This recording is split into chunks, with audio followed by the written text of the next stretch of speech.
새해가 시작이 되었는데 여러 가지 걱정거리들이 있습니다.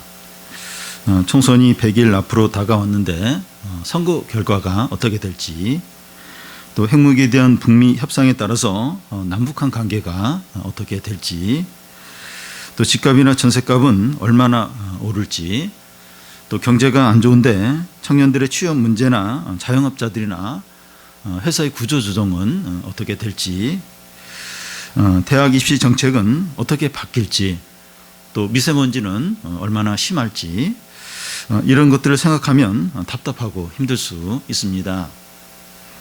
오늘 말씀에 보면 미래에 대해서는 구체적으로 아무런 말씀이 없습니다.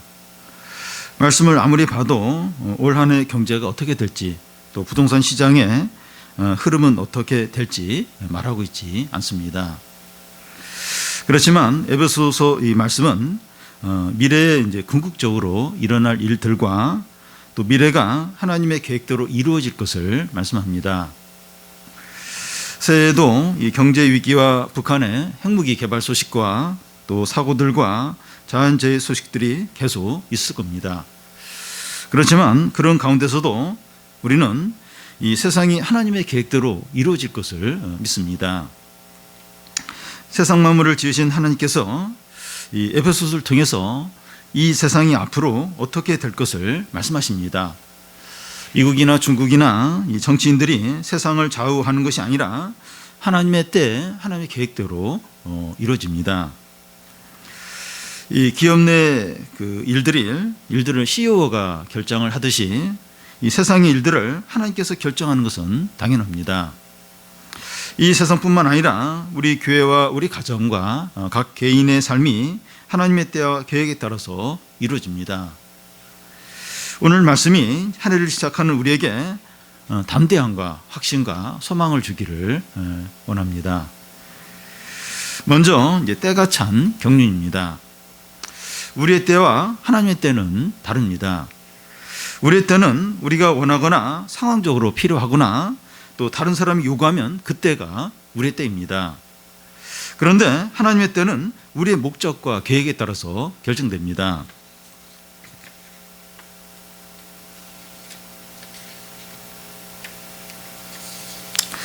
요한복음에 보면 예수님의 육신의 형제들이 예수님께 조언하기를 초막절이 다가오니까 유대에 가서 당신의 능력을 나타내시라는 겁니다.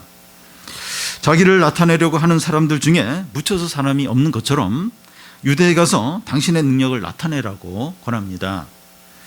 그러자 예수님은 너희 때는 항상 준비되었지만 내 때는 아직 이르지 않았다고 하십니다.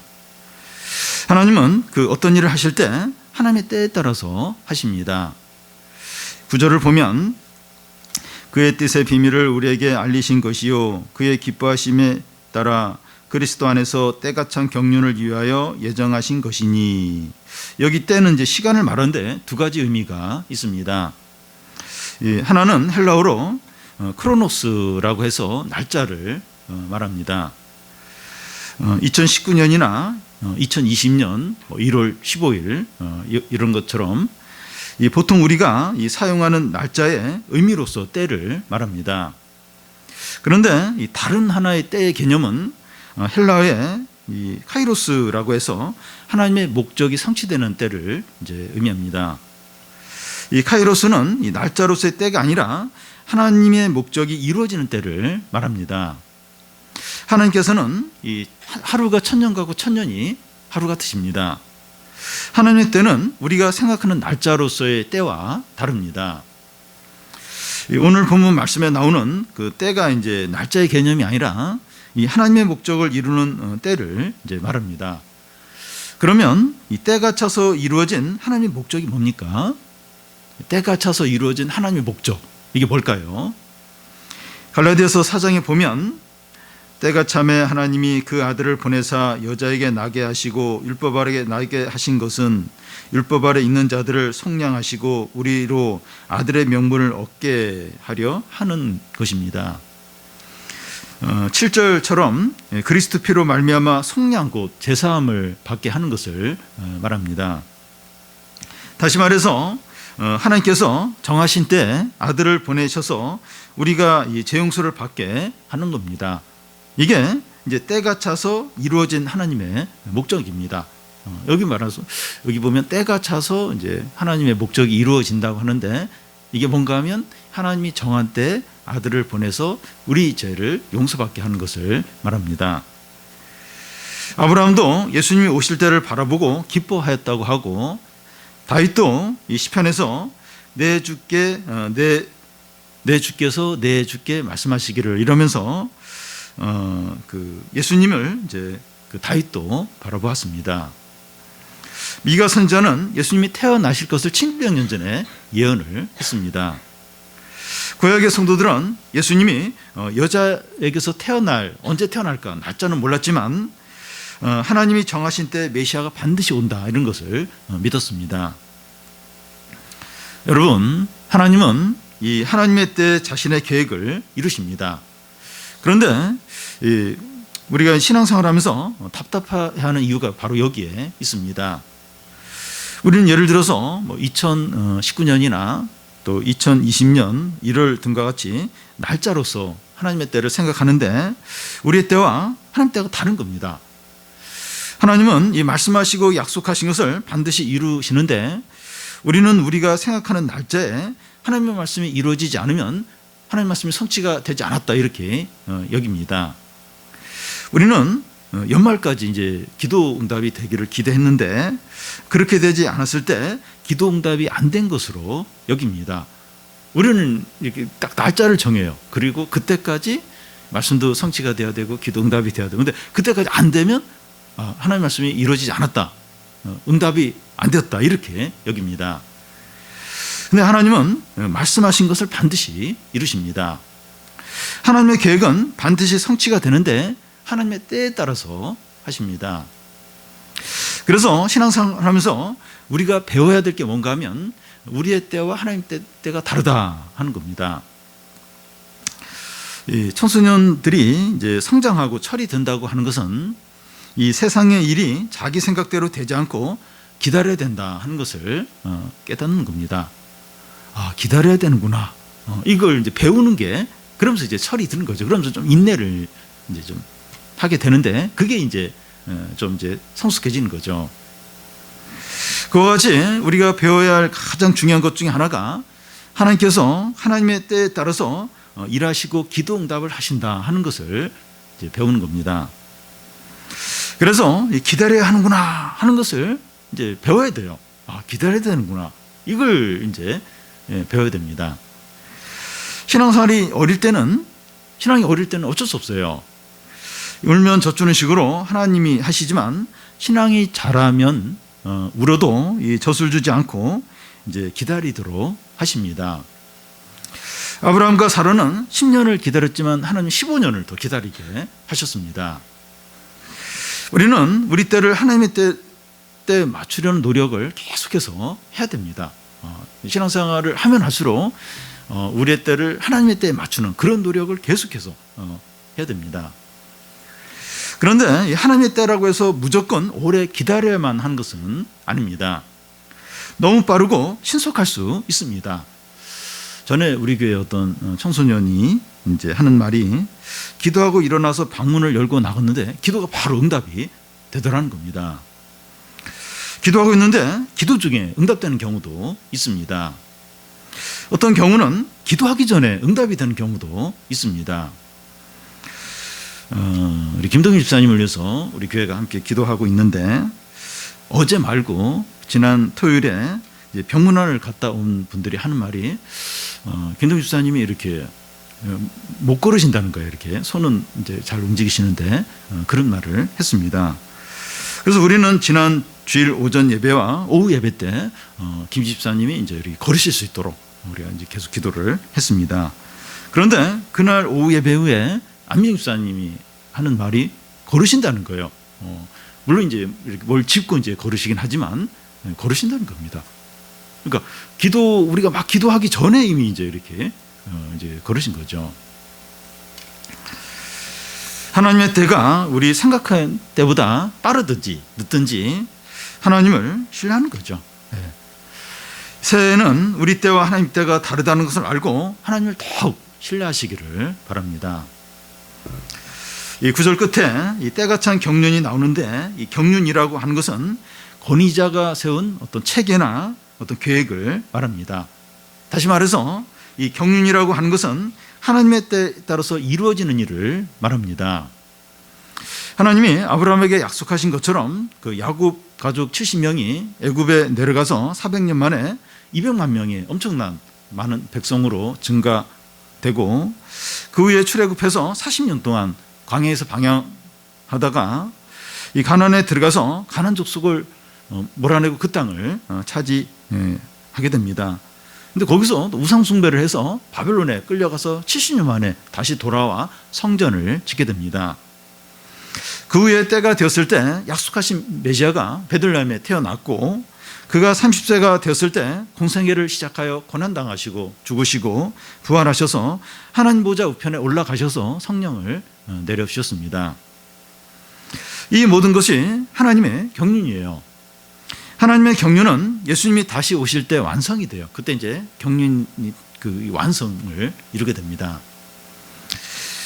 여러분, 하나님은 자신의 영원한 구원 계획을 자신의 때와 방법으로 이루십니다. 이것이 하나님의 경륜입니다. 우리는 이 하나님의 경륜을 알아야 합니다. 하나님의 경륜은 비밀인데 오늘 우리들에게 성령을 통해서 알려주십니다. 하나님의 이 경륜, 하나님의 구원 계획을 하나님의 때와 방법대로 이루시는, 이건 비밀. 그런데 오늘 우리에게 성령을 통해서 알려주십니다.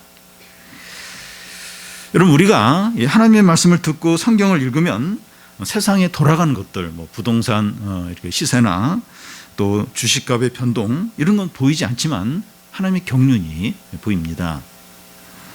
하나님께서 자신의 때 일하시는 게 보여요.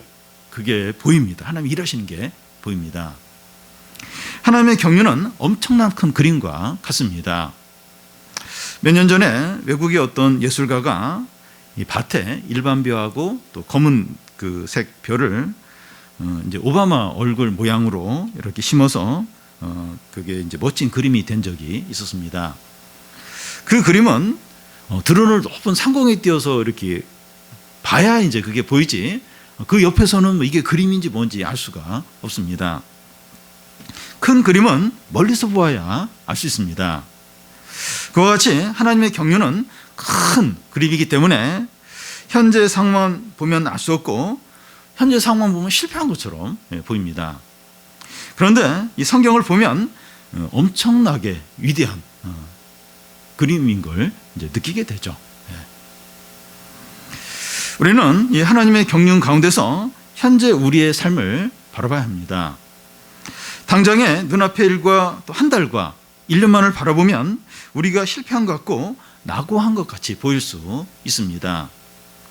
그런데 하나님의 경륜 가운데서 보면 우리는 과정 가운데 있고 또 잘 가고 있다는 것을 확신할 수 있습니다. 우리 문제만 또 이 한 달 그것만 보면 뭐 실패한 것 같아요.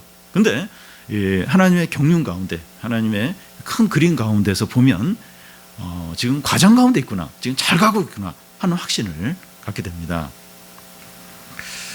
여러분, 우리가 이제 왜 침체되는가 하면 이 하나님의 경륜을 생각하지 않고 현재 어려움만 보기 때문입니다. 우리가 뭐 완벽하진 않지만 믿음으로 살면 우리는 너무 크고 엄청난 하나님 그림 가운데 있구나 하는 것을 느끼게 됩니다. 하나님의 큰 그림 가운데서 우리 자신을 바라봐야 됩니다. 이 하나님의 큰 그림 가운데서 우리 자신을 본다는 게 어떤 겁니까? 하나님의 뜻에 비추어서 보고 말씀에 적용해서 사는 것을 말합니다. 그래서 이렇게 하나님의 큰 그림 가운데서 우리를 이제 바라봐야 합니다. 새해 우리의 직장과 가정과 자녀에게 일어날 구체적인 일들을 모릅니다. 그런데 분명한 것은 하나님의 경륜에 우리 자신과 우리 가정과 교회가 달려있다는 겁니다. 다시 말해서 우리에게 어떤 일이 일어나더라도 하나님의 선한 뜻과 구원 계획을 이루게 된다는 겁니다. 부르심을 받은 자에게서는 모든 것이 합력하여 선을 이룬다는 겁니다. 우리에게 막 어떤 일이 막 일어나요. 근데 이게 그 하나님의 선한 뜻과 구원 계획을 이루게 된다는 겁니다. 그래서 우리는 예배를 드리고 성경을 묵상하면서 하나님의 큰 그림을 보려고 노력을 해야 됩니다. 하나님의 큰 그림을 자꾸 보려고 해야 돼요. 이 하나님의 경륜을 자꾸 보려고 해야 됩니다. 그러면 쉽게 낙심하거나 두려워하거나 방황하지 않을 것입니다. 성도 여러분, 그 새해를 하나님의 원대한 그림 가운데서 살아가시기를 바랍니다. 공부와 진로와 결혼과 또 직장 문제와 자녀 문제와 모든 일을 하나님과의 관계에서 생각하시기를 바랍니다. 이게 이제 하나님의 큰 그림 가운데서 이제 보는 거죠. 우리의 때에 하나님을 제한시키지 말고 하나님의 때에 우리 모든 것을 맡기시기를 바랍니다. 날짜에 하나님을 제한시키지 마시기 바래요. 물론 뭐 그런 건 우리가 좀 생각할 수 있지만 거기에 하나님을 제한시키지 않도록 해야 됩니다. 우리의 올 한 해가 하나님의 경륜에 달려 있다면 너무나도 안전하고 소망이 있고 확실할 겁니다. 다음은 이 그리스도 안에서 통일되는 겁니다. 지구상에서 유일한 분단 국가가 한국과 북한뿐입니다. 한국과 북한은 언어와 문화의 모든 것이 같고 국경도 함께 이제 붙어 있는데 서로 가장 적대하는 관계에 있습니다. 최근에는 긴장이 다소 풀리긴 했지만 휴전선에 엄청난 살상 무기들이 여전히 있고 북한은 핵무기와 남한의 모든 지역을 사정권에 두고 있는 미사일을 가지고 있습니다. 그리고 한국과 일본은 영원한 원수 관계라 모든 면에서 갈등하고 부신하고 있습니다. 국내적으로는 어느 곳에나 나뉘어져 있고 서로 다투고 미워하고 있습니다. 정치적으로는 진보와 보수가, 또 직장 안에서는 정규직과 비정규직이, 또 사회적으로는 젊은 세대와 장년 세대가 첨예하게 갈등하고 불신하고 있습니다. 모든 사람들은 이제 입으로 통일이 돼야 된다, 하나가 돼야 된다 말합니다. 그런데 하나가 되는 것이 불가능하고 외적으로 하나가 됐다 할지라도 마음은 나눠져 있는 경우가 많습니다. 그러면 진정 하나 되면 어떻게 가능합니까? 진정으로 하나가 돼야 되는데 어떻게 가능합니까? 그리스도 안에서만 가능합니다. 10절을 우리 같이 한번 읽겠습니다. 하늘에 있는 것이나 땅에 있는 것이 다 그리스도 안에서 통일되게 하려 하심이라. 하나님이 이 태초에 세상을 창조하셨을 때 모든 것이 통일되었고 하나였고 조화를 이뤘습니다. 우리 창세기 보면 처음 창조했을 때 모든 게 아름다웠죠. 모든 게 조화를 이뤘습니다. 모든 만물이 질서가 있었고 하나님께 순종을 했습니다. 이제 그때는 고통이나 다툼이나 또 두려움이나 미움이나 분쟁이 없었습니다. 그런데 최초의 사람이 하나님께 불순종하고 범죄함으로 세상 만물이 무질서해지고 혼란스럽게 되고 다툼이 생기고 살인이 일어났습니다. 아담 이후 모든 사람에게 고통과 아픔과 슬픔과 불행이 가득하게 되었습니다. 오늘날 세상에서 일어나고 있는 모든 분쟁과 폭력과 테러와 살인의 원인이 여기에 있어요. 또 지진과 홍수와 환경오염과 천재지변의 원인이 바로 여기에 있습니다. 그런데 현대로 오면서 사람들의 생활 수준이 올라가고 또 교육을 많이 받지만 세상에는 혼란과 무질서와 폭력과 분쟁과 범죄는 줄어들지 않고 있습니다. 아무리 교육을 많이 시키고 법을 잘 만들고 복지 정책을 잘 써도 이런 문제는 진정으로 해결되지 않습니다. 끝없는 분쟁과 다툼과 전쟁과 고통이 계속될 뿐입니다. 그런데 이런 세상에서 하나님의 때에 찬 경륜이 무엇입니까? 지금 세상은 이래요. 세상은 이런데 이런 세상 가운데서 하나님의 때에 찬 경륜이 무엇입니까? 하나님의 아들을 보내서 십자가에 죽게 함으로 사람들의 죄를 용서하는 겁니다. 사람들의 죄로 인해서 이런 일이 일어났기 때문에 그리스도의 피로 사람들이 죄사함을 받을 때 세상 만물이 회복이 되고 통일이 됩니다. 그리스도 안에서만 사람들과 세상 만물이 회복이 되고 통일이 되고 질서가 잡히게 됩니다. 여러분 이사야서에 보면 어린아이가 독사굴에 손을 놓고 사자가 어린 양과 뛰놀고 암소와 곰이 함께 먹어도 해치는 일이 없습니다. 이것이 그리스도 안에서 모든 것이 통일되고 하나가 되었을 때 그런 모습을 보여줍니다. 그런데 그리스도 안에서 모든 것이 통일되는 일이 이미 시작이 되었지만 완성된 것은 아닙니다. 아직 우리는 사자굴에 손을 넣으면 안 돼요.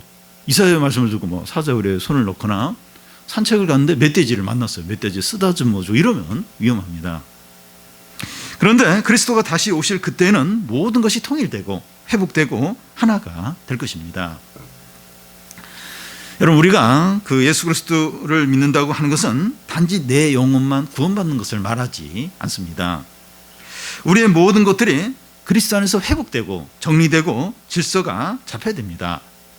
사람들과의 관계나 일과의 관계나 이 세상과의 관계가 회복되고 질서가 잡혀야 합니다. 여러분 우리의 복잡한 생각이나 단절되어 있는 사람들과의 관계나 어떻게 해야 될지 모르는 진로 문제를 그리스도께 가지고 올 때 정리가 되고 실마리가 풀리기 시작합니다. 사람들은 이 자신을 이제 찾기 위해서 이제 공부에 매달리고 또 사업에 올인하고 승진에 목을 매는데 자기를 진정으로 찾지 못해요. 그러니까 이 현대에 점점 현대에 오면 올수록 사람들의 특징이 뭔가 하면 자기를 찾으려고 해요. 자기를. 그래서 자기 욕심에 집중하라. 자기 자신에게 당당하라. 자기가 원하는 걸 해라. 또 자기가 좋아하는 걸 하라. 그러면서 막 자기에게 엄청나게 이제 집중을 이제 이렇게 시키고 있습니다. 그래서 여러 가지를 하고 성적을 올리고 승진을 하고 이제 연봉이 이제 오르고 그렇게 해도 여전히 이제 헤매는 거예요. 자기를 진정으로 못 찾는 겁니다. 그런데 이 자기를 만드시고 자기를 가장 잘하시는 주님께 나올 때 자신의 진정한 모습을 찾게 됩니다. 누가 우리를 만들었어요? 누가 우리를 제일 잘합니까? 그분께 우리가 나아갈 때 진정으로 자기를 찾게 되죠. 어렸을 때 외국으로 입양 간 사람이 커서 이제 자기를 찾기 위해서 한국에 와서 부모를 이제 만나려고 하는데 그거 같아요. 그래서 입양된 그 사람들 중에서 참 명문대에 들어가고 사회적으로 이제 성공하고 그래도 자기 자신을 못 찾는 거예요. 이게 자기가 어디서 왔는가, 자기의 부모를 만나기 전까지는 자기를 진정으로 이제 못 찾는 겁니다. 그와 같이 우리가 우리를 진정으로 찾는 건 우리를 만드신 주님께 나아갈 때, 그때 주님 안에서 진정으로 우리 자신을 찾게 되죠. 또 과거의 상처와 아픔과 분노들이 치료되려면 어떻게 해야 합니까? 술을 마시고 책을 많이 읽고 수양을 한다고 진정으로 해결되지 않습니다. 그리스도 안에서 치료되고 회복이 돼야 돼요.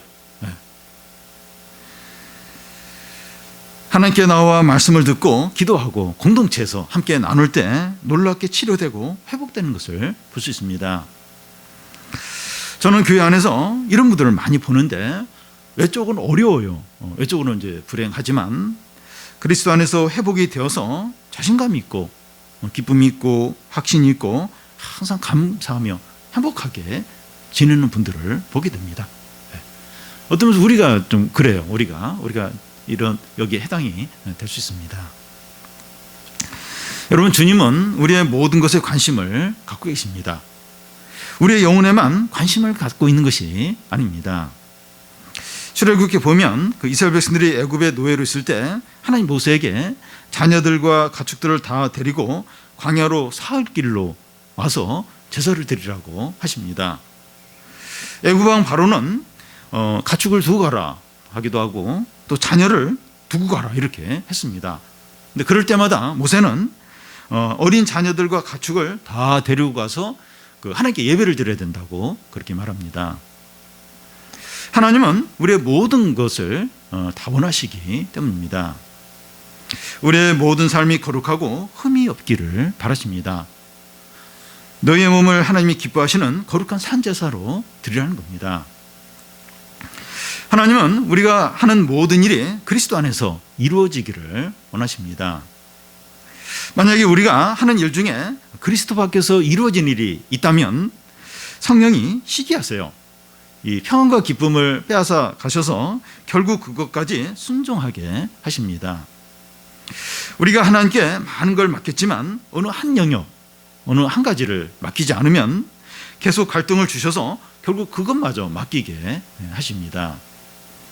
예를 들어서 대부분 다 순종하는데 자녀의 진로 문제나 친구 문제나 돈 문제나 이성 문제나 시간 사용하는 문제를 순종하지 못할 수 있습니다.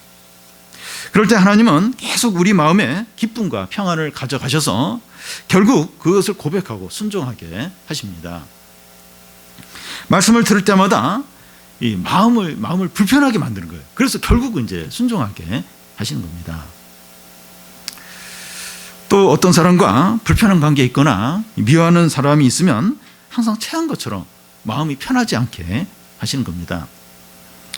화해하지 않고 마음을 닫고 말하지 않고 있으면 말씀도 안 들리고 기도도 안 되게 하십니다. 결국 미워하는 사람을 용납하고 화해하고 또 그와 관계를 회복하게 하십니다. 그럴 때 체한 것이 확 뚫리는 것처럼 그렇게 마음이 편하고 깊을 수가 없습니다.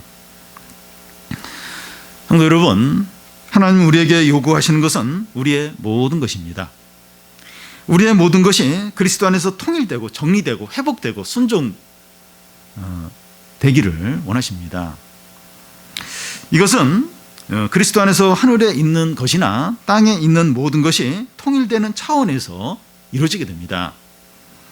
우주 만물이 그리스도 안에서 통일되는데 우리의 모든 것도 거기에 함께 포함이 되어서 이게 이루어지는 거예요. 그러니까 그리스도 안에서 하늘에 있는 모든 것, 땅에 있는 모든 것이 이게 통일이 되게 돼요. 그런데 그런 어떤 차원에서 우리의 모든 것도 함께 거기에 포함이 되어서 그리스도 안에서 통일되고 회복되게 된다는 겁니다. 어떻게 이런 일이 가능합니까? 어떻게 이 하늘에 있는 모든 것, 땅에 있는 것이 통일되고 우리의 모든 것이 어떻게 그리스도 안에서 회복이 되고 또 이렇게 하나가 되고 또 이렇게 순종하게 됩니까? 어떻게 이게 가능합니까? 예수 그리스도가 이 땅에 오셨고 죽으셨고 부활하셨고 승천하셨고 성령을 보내주심으로 모든 것이 그리스도 안에서 통일되기 시작했습니다.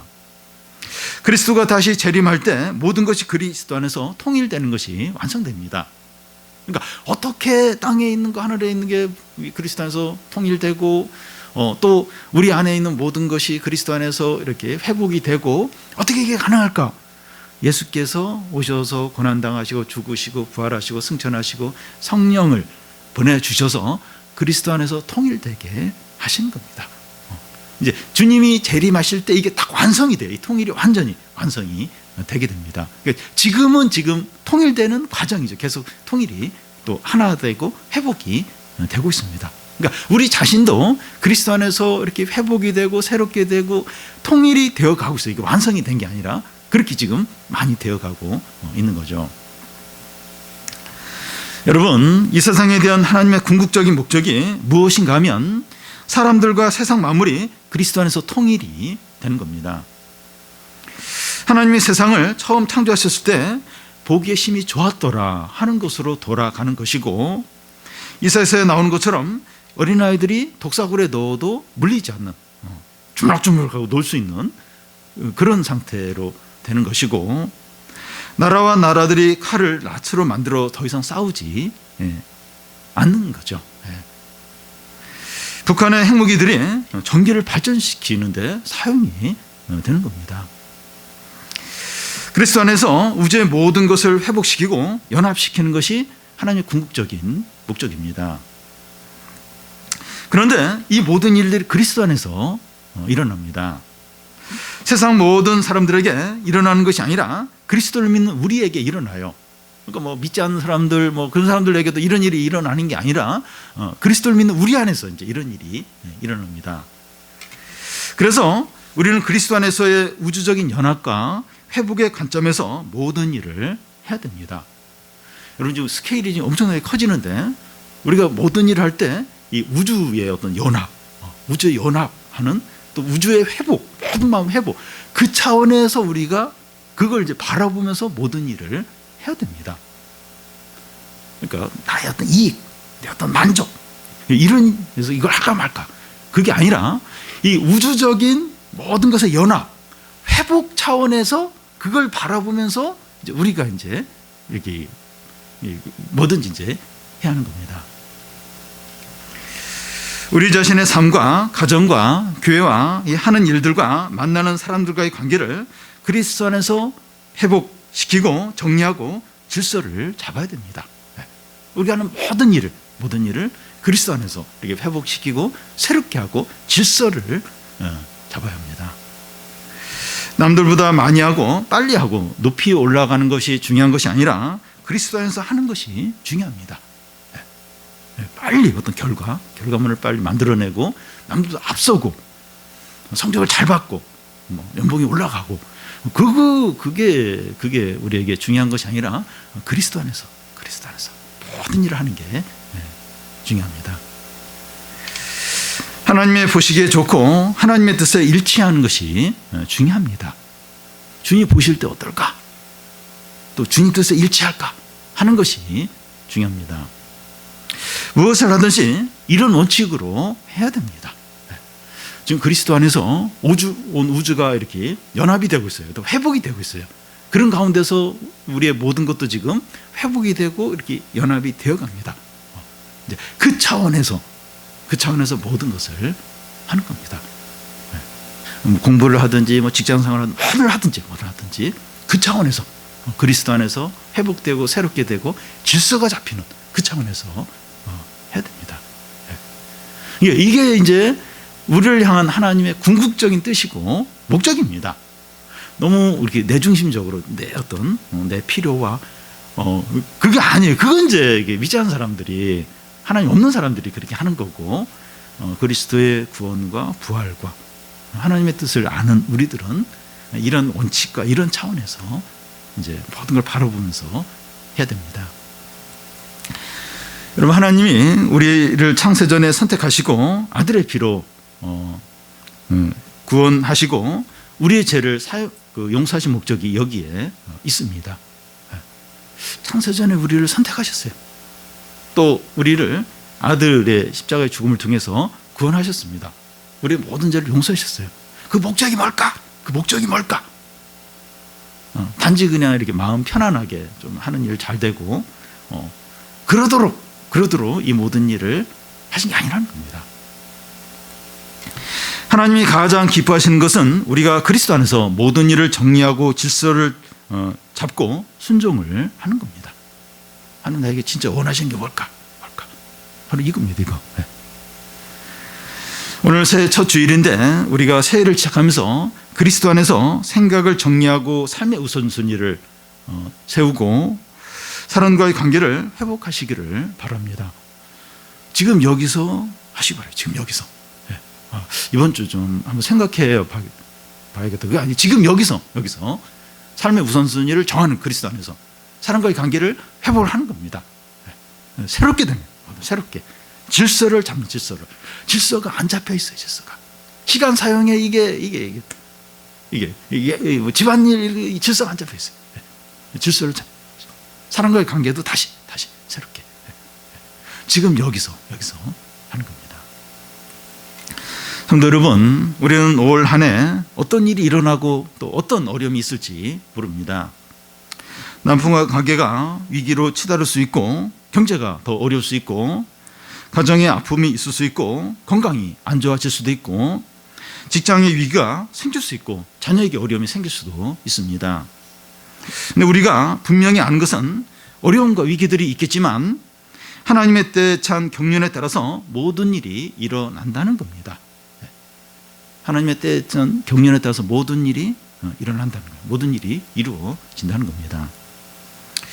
우리의 삶이 하나님의 계획 안에 있다는 겁니다.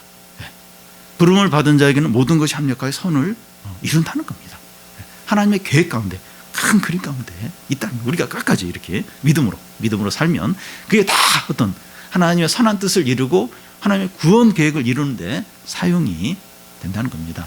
혹 참 이렇게 안 좋은 일을 할지라도, 안 좋은 일을 할지라도 그걸 하나님이 또 선하게 이렇게 선한 뜻을 이루는데 사용을 하신다는 겁니다. 우리 모든 성도들이 올 한 해 하나님의 큰 그림을 바라보며 낙심하지 않고 소망과 확신 가운데 다 사시기를 바랍니다.